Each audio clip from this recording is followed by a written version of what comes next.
안녕하세요.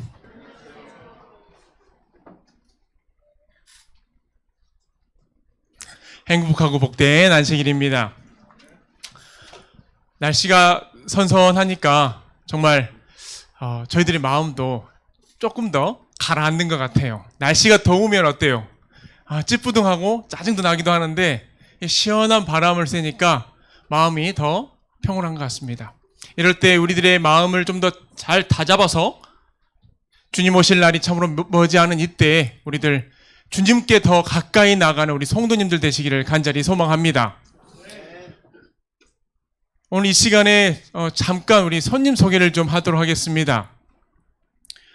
한림교회 우리 강수원 우리 어르신이 오셨어요. 네, 진심으로 환영합니다. 우리 정영희 집사님도 같이 오셨습니다. 감사합니다.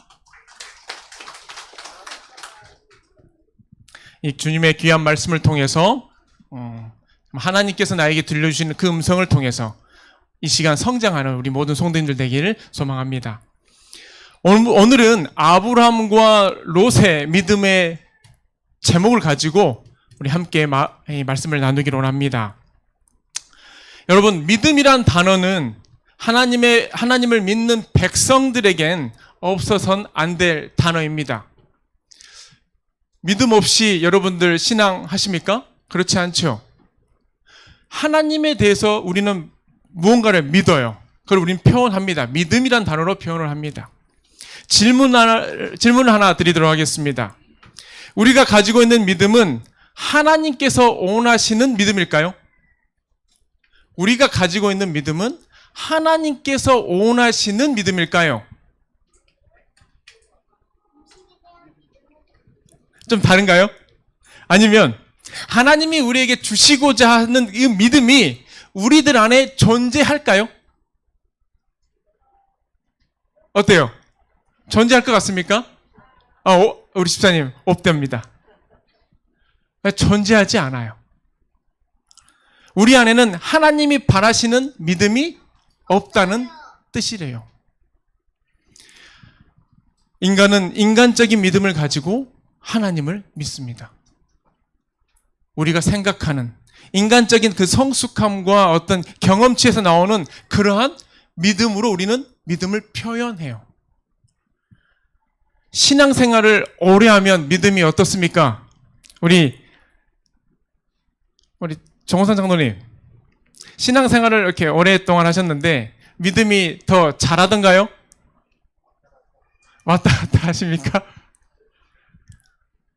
저도 나이가 많지는 않지만 이 반백살 가까이 돼가는 이때 나이가 들어도 철이 없는 분들이 있어요. 그렇듯이 아무리 신앙생활을 해도 그 오랫동안 그 믿음을 가지고 살았다고 해도 그 믿음이 제자리인 사람들이 많아요. 경험은 많아지고 성숙한 듯 보이지만 하나님께서 바라시는 이 믿음의 경지까지 가지 못하는 이들이 참으로 많습니다. 사람은 내가 이해할 수 있고 내 경험에 근거해서 믿어지는 그 믿음을 소유하고 있습니다. 우리는 우리의 그 이해의 범위가 훌쩍 넘어서는 것은 쉽게 믿으려 하지 않아요. 또 안전지대를 쉽게 벗어나려고도 하지 않아요. 내가 감당할 수 있는 그 선까지, 그때까지만 우리가 선택을 합니다. 이것이 바로 인간적인 믿음인 거죠. 그러면서도 우리들은 말합니다. 내가 그렇게 믿고 있다고, 내 믿음 있는 행동 나는 했다고 이렇게 우리들은 표현합니다. 오늘 우리가 나눌 말씀 중에 인물이 나오는데 그 인물은 아브라함입니다. 아브라함 역시 인간적인 믿음의 소유자였습니다. 우리가 성경을 펴면 아브라함을 어떻게 표현해요? 믿음의 사람 이렇게 표현합니다. 근데 아브라함 또한 인간적인 믿음을 가진 사람이었어요. 하나님은 그런 이 아브라함의 믿음이 정말 내려갈 때까지, 그가 완전히 그 믿음이 하나님의 믿음으로 바뀔 때까지 장장 몇 년을 기다리시냐면 24년을 기다리십니다. 75세에 우르를 떠나요. 그리고 그의 나이 99세쯤에 서서히 삶을 마무리하는 그 인생의 황혼기에 들어설 때 하나님께서는 본격적으로 그를 불러서 하나님의 일을 시작하십니다.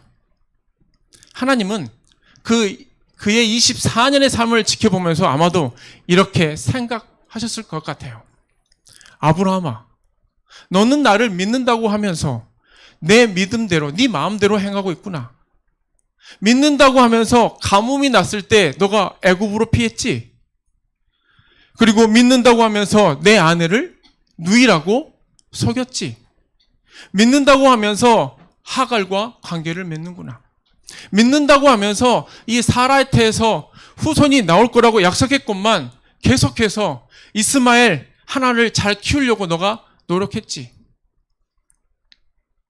아브라함은 믿음으로 갈대아 우르를 떠났지만 그의 믿음은 아직 하나님이 원하시는 그 성숙의 단계까지 이르지 못했어요. 하나님은 그가 이러한 자신의 믿음을 버리고 하나님 말을 절대적으로 신뢰할 수 있기까지를 하나님께서 몇 년을 더 기다리신 거예요? 24년을 기다린 겁니다. 인간적인 믿음을 가지고 안간힘을 쓰는 이 아브라함 몸에 힘이 쭉 빠지기까지 그가 마침내 다 소진하여 하나님 앞에 납작 엎드리는 그 시기까지 하나님은 기다리셨습니다. 우리의 인생 여정 역시 어때요? 나의 믿음을 버리고 예수님을 온전히 소유하게 되는 그런 과정이 아닐까 생각합니다. 해볼 것 다 해보고 버릴 것 다 버린 후에 이제 주님만을 바라보는 생애, 주님만을 의지하는 그 생애, 또 주님 한 분만으로 충분한 생애가 되도록 하나님께서는 우리들의 삶을 이끌어가고 계시는 것이 아닐까요? 하나님은 99세에 이른 이 아브라함에게 나타나셔서 그의 이름과 그의 아내 이름을 바꾸어 주십니다. 아브라함을 아브라함으로, 사례를 사라로 이름을 바꾸어 주셔요. 그리고 나서 언약의 징표로 한 가지 명령을 내리십니다. 그게 무엇일까요? 오늘 우리가 봉독했던 성경 말씀입니다. 다 같이 한번 보도록 하겠습니다. 창세기 17장 10절에서 14절에 있는 말씀이에요. 너희 중 남자는 다 할례를 받으라. 이것이 나와 너희와 너희 후손 사이에 지킬 내 언약이니라. 너희는 포피를 베어라. 이것이 나와 너희 사이의 언약의 표징이라. 너희의 대대로 모든 남자는 집에서 난 자나 또는 너희 자손이 아니라 이방 사람에게서 돈으로 산 자를 막론하고 난 지 8일 만에 할례를 받을 것이라. 너희 집에서 난 자든지 너희 돈으로 산 자든지 할례를 받아야 하리니 이에 내 언약이 너희 살에 있어 영원한 언약이 되려니와 할례를 받지 아니한 남자 곧 그 포피를 베지 아니한 자는 백성 중에서 끊어지리니 그가 내 언약을 배반하였음이니라. 우리가 다 같이 읽은 이 성경 말씀, 할례를 받으라라는 이 표현이 몇 번 나오는 것 같습니까? 진하게 표시해 놨습니다. 5번 반복되고 있어요. 하나님께서 매우 중요하게 생각하시고 말씀하신 거예요. 이에 아브라함의 반응은 어떻게 되나요? 23절과 27절에는 이렇게 말씀하고 있습니다. 이에 아브라함이 하나님이 자기에게 말씀하신 대로 이날에 그 아들 이스마엘과 집에서 태어난 모든 자와 돈으로 산 모든 자 곧 아브라함의 집 사람 중 모든 남자를 데려다가 그 포피를 베었으니 아브라함이 그의 포피를 벤 때는 99세였고 그의 아들 이스마엘이 그의 포피를 벤 때는 13세였더라. 그날에 아브라함과 그 아들 이스마엘이 할례를 받았고 그 집의 모든 남자 곧 집에서 태어난 자와 돈으로 이방 사람에게서 사온 자가 다 그와 함께 할례를 받았더라. 할례 받았던 내용이 몇 번 나와요? 여기서도 5번이 나옵니다. 하나님께서 5번 명령하시자 그가 5번의 행동을 이렇게 옮깁니다. 근데 여기서 중요한 말씀이 있어요. 할례를 받기 전 아브라함의 태도입니다. 이에 아브라함이 하나님이 자기에게 말씀하신 대로 이 날에 아브라함이 누구의 말씀대로요? 하나님의 말씀대로, 자기 생각이 아니라 하나님께서 하라고 하신 그 말씀대로 즉시 그날의 행동으로 옮깁니다.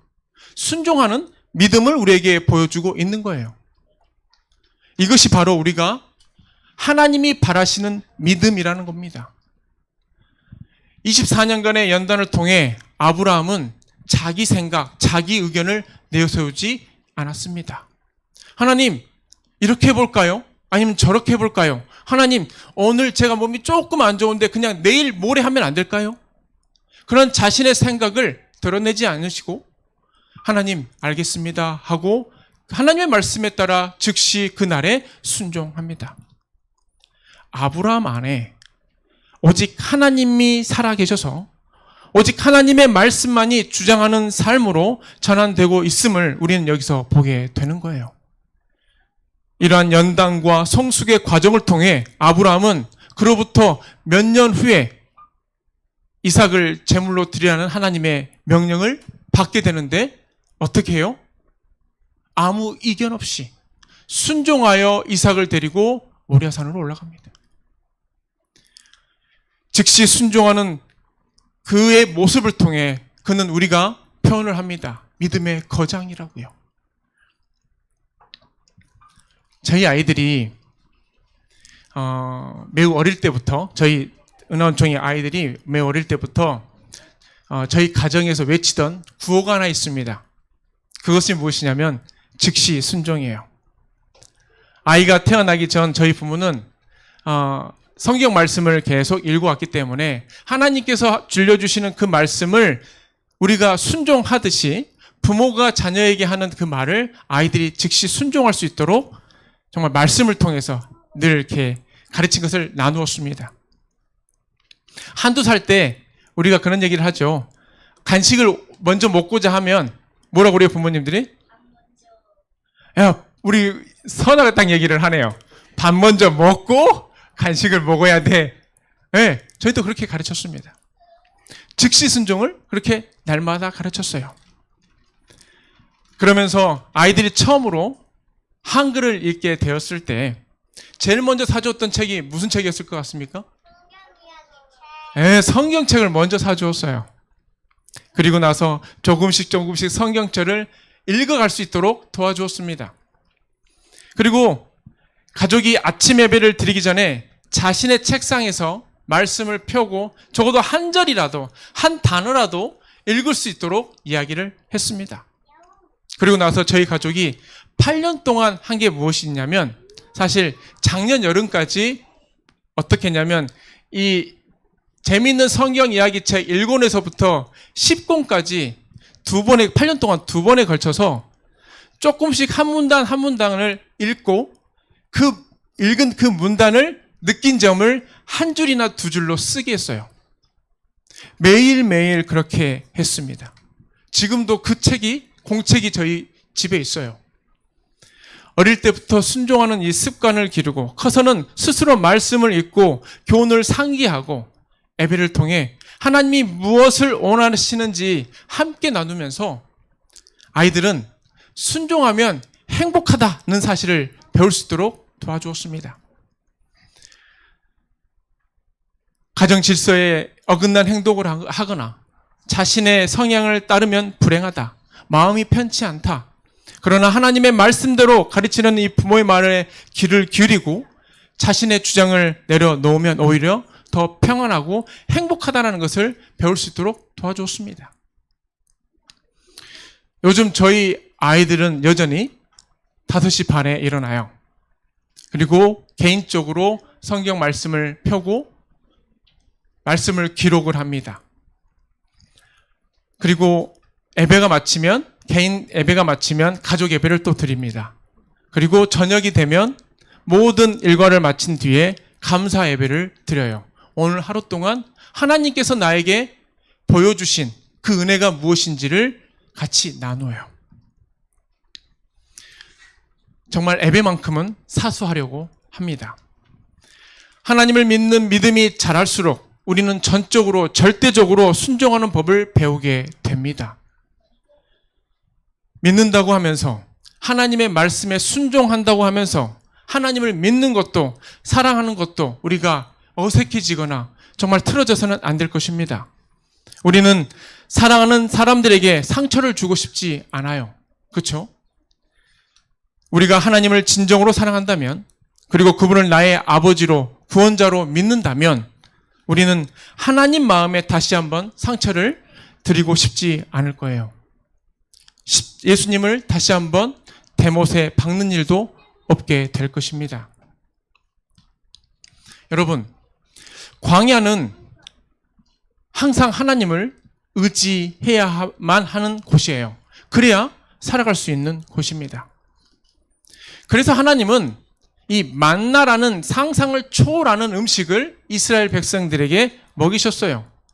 근데 이 만나라는 표현을 사람들이 어떻게 써놨냐면 참 재미있게 표현했습니다.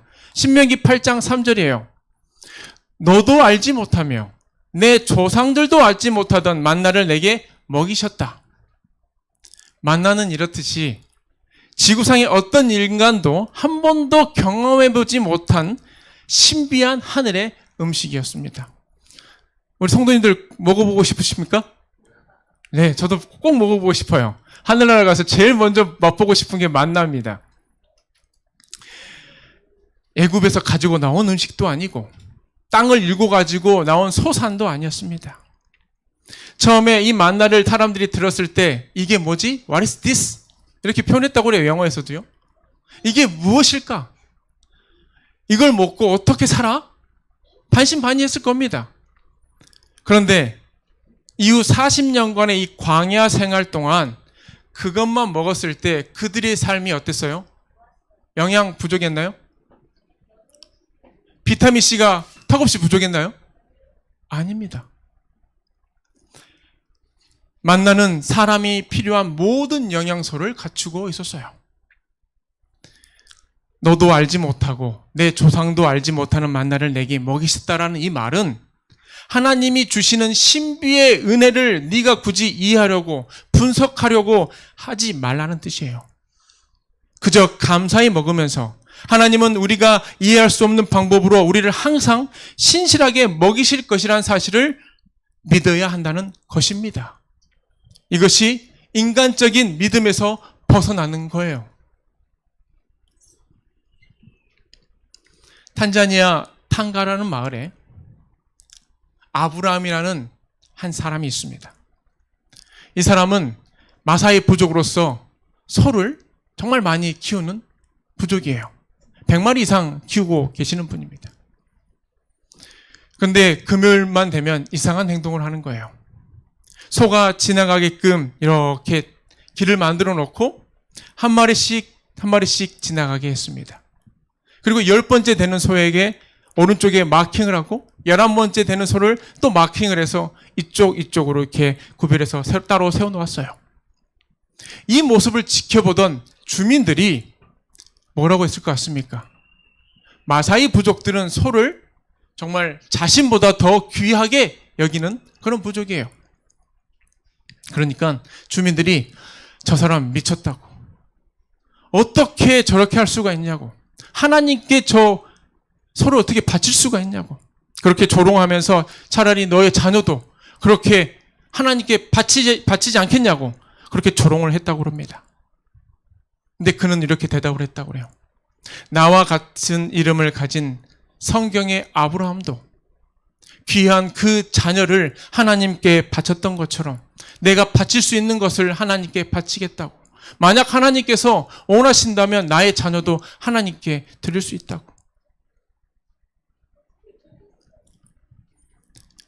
그 후 아브라함 집에 아주 놀라운 일이 일어나게 되었습니다. 동물들이 새끼를 낳으면 쌍둥이를 낳는 거예요. 소도 쌍둥이, 염소도 쌍둥이, 양도 쌍둥이를 낳는 거예요. 게다가 이 목동들이 이렇게 가축을 바깥에서 키우다 보면 잃어버린 동물들이 있어요. 그 동물들이 제 발로 찾아오는 겁니다. 또 누군가가 이 아브람 집에 동물을 훔쳐간 그 동물이 알아서 제 발로 아브람 집에 돌아왔다고 합니다. 그래서 이웃들은 이렇게 말을 했다고 해요. 도둑질 해봐야 소용없어. 어차피 동물들이 알아서 돌아갈 걸 뭐하러. 여러분, 신실한 믿음과 순종은 함께 가는 것입니다. 하나님이 바라시는 믿음을 소유한 자, 즉 어린아이와 같은 눈으로 절대적으로 하나님을 신뢰하는 사람은 그분이 하라시는 일이 나에게 최선이 됨을 믿고 즐거운 마음으로 순종하는 저와 여러분이 되길 바랍니다. 하나님 앞에 겸손히 순종하는 사람이 이 세상에서 가장 행복한 사람임을 여러분 기억하시길 바랍니다. 하나님이 주시는 새 믿음, 즉 하나님의 믿음, 거룩한 믿음, 살아있는 믿음, 성령 충만한 이 믿음에 기초하여 우리의 믿음을 다시 곧게 세우는 우리 모든 성도님들 되길 바랍니다. 나의 믿음, 나의 믿음, 내가 따져서 득실을 결정하는 이 초라한 믿음 대신에 하나님 말씀에 전적으로 순종하고 그분의 명령이라면 어디든지 무엇을 하든 군말 없이 화답하여 우리의 생애 속에 하나님의 크신 축복과 평안이 넘치기를 소망합니다. 이제 롯의 믿음을 잠깐 살펴보도록 하겠습니다. 창세기 19장 16절에서 22절에 있는 말씀이에요. 이걸 다 읽으면 좀 시간이 걸리겠죠? 하나님께서 롯의 가정을 찾아가셔서 롯의 가정에게 어디로 가라고 그래요? 산으로 도망가라고 그럽니다. 그런데 롯이 뭐라고 말하냐면 산은 멀고 성읍이 더 가까우니 성으로 가고 싶습니다라고 얘기를 해요.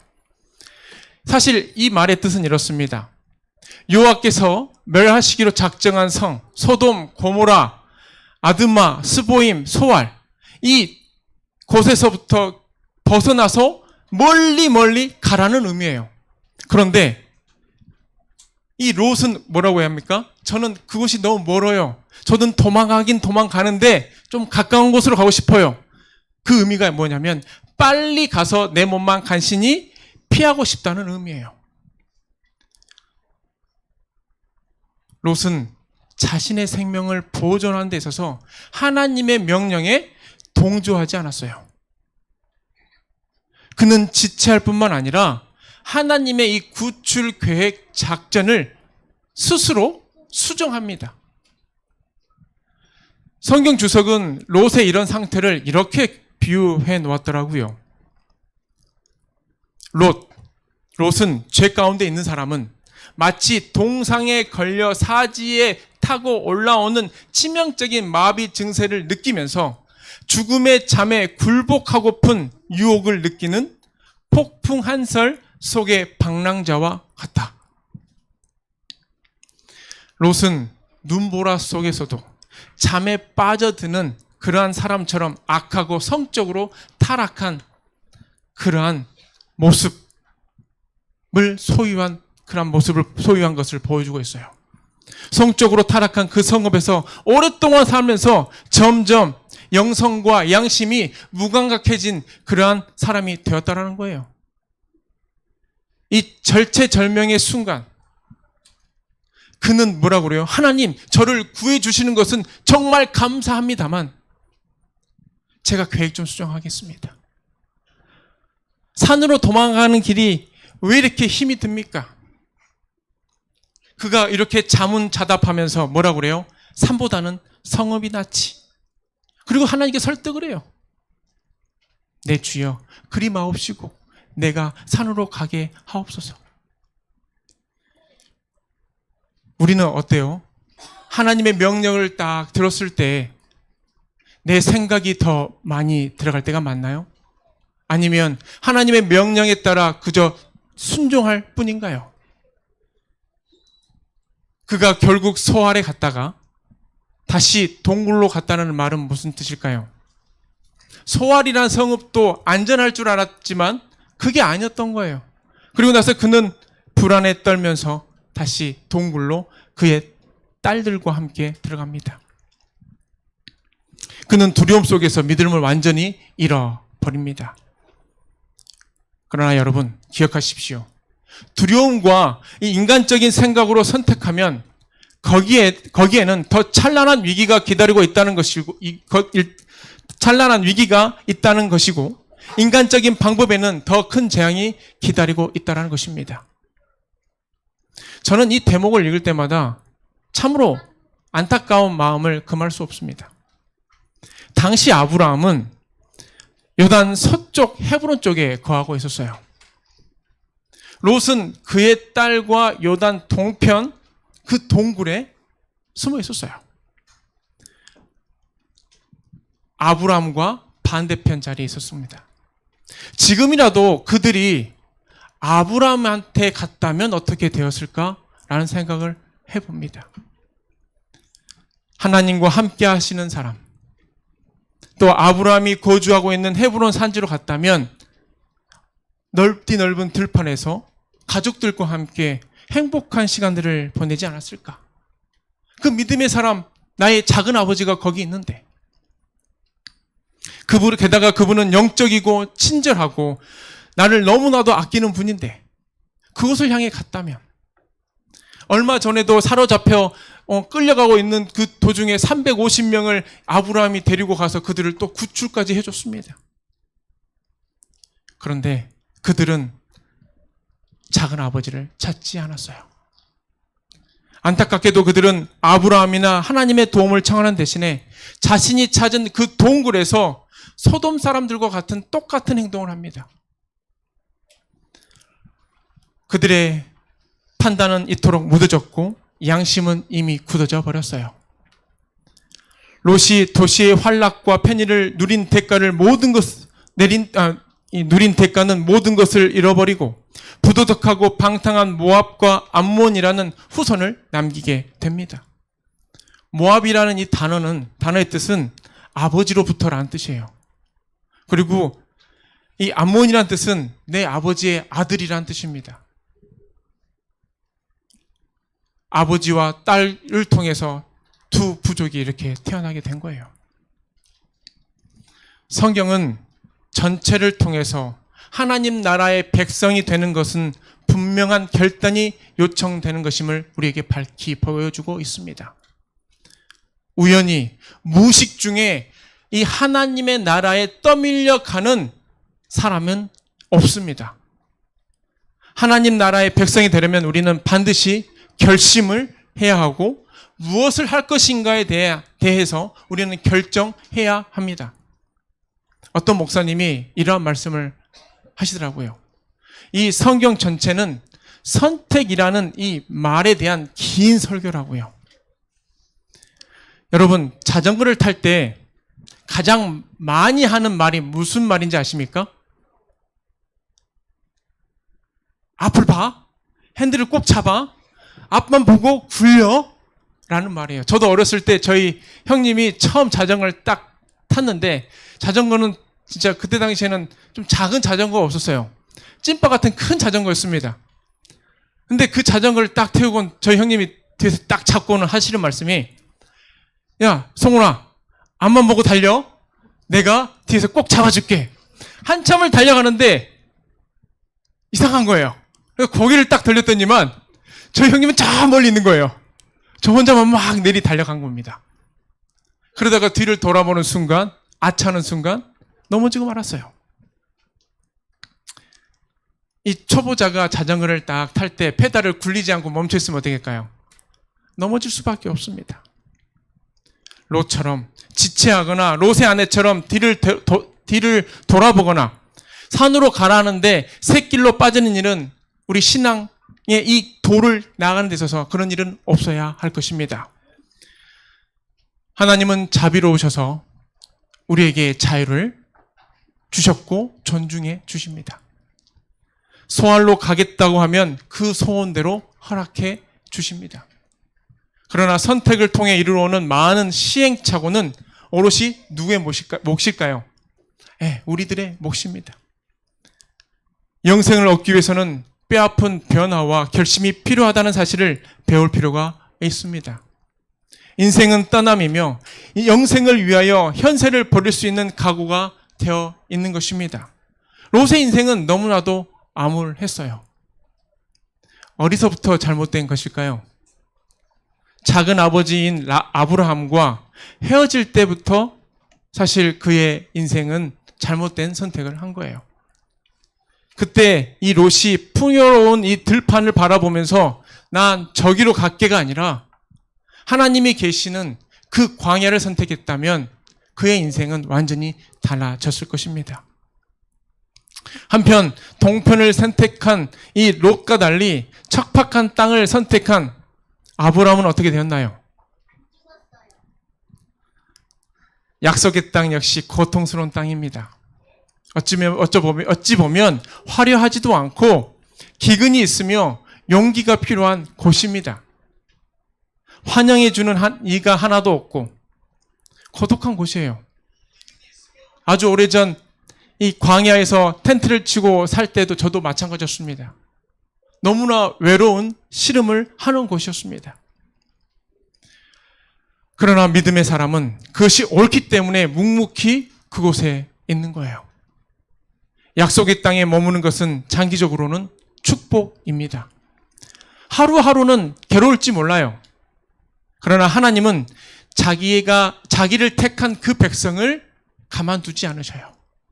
꼭 붙들어 주십니다. 그렇게 끝까지 인내하는 자에게 하나님께서는 엄청난 보상을 책임져 주십니다. 짓는 것 같지만 이기는 것이고, 안 되는 것 같지만 되게 하시고, 망하는 것 같지만 사는 것이 결국 하나님의 길이라는 것입니다. 롯과 이 아브라함의 인생의 시작은 어떻게 달랐을까요? 처음부터? 아니에요. 그들의 인생의 시작은 같았습니다. 둘 다 갈대아 우르에서 딱 나왔고 25년 전만 해도 똑같은 신앙생활을 했습니다. 똑같이 출발했어요. 롯도 성령의 사람이었습니다. 왜냐하면 아브라함과 같은 믿음을 가지고 갈대아 우르에서 나왔기 때문이에요. 그러나 아브라함이 이 자신의 믿음을 버리고 하나님의 믿음을 통해 변해가는 동안 이 롯은 먼저 부자가 되었고 또 물질을 따라 소돔을 향해 나갔습니다. 신앙을 부차적으로 두고 악한 환경에서 자신을 두었을 때 두 사람의 최후는 하늘과 땅 차이가 되었습니다. 이 세상 죄악과 타협하며 자기 꾀로 사는 자들은 자기 죄에 넘어질 수밖에 없습니다. 그러나 믿음의 걸음을 걷고 말씀대로 순종하는 자들의 인생은 하나님께서 매 만지시고 결국은 위대하게 만들어 주십니다. 여러분, 악인의 꾀를 쫓기보다 묵묵히 그리고 끝까지 의인의 길을 걸어가시는 우리 성도님들 되시길 간절히 바랍니다. 우리가 나아가는 길이 좁은 길이라고 말합니다. 그 길은 울퉁불퉁하고 여러 사람과 같이 손을 잡고 가고 싶지만 그렇지 못한 길이 될 수 있습니다.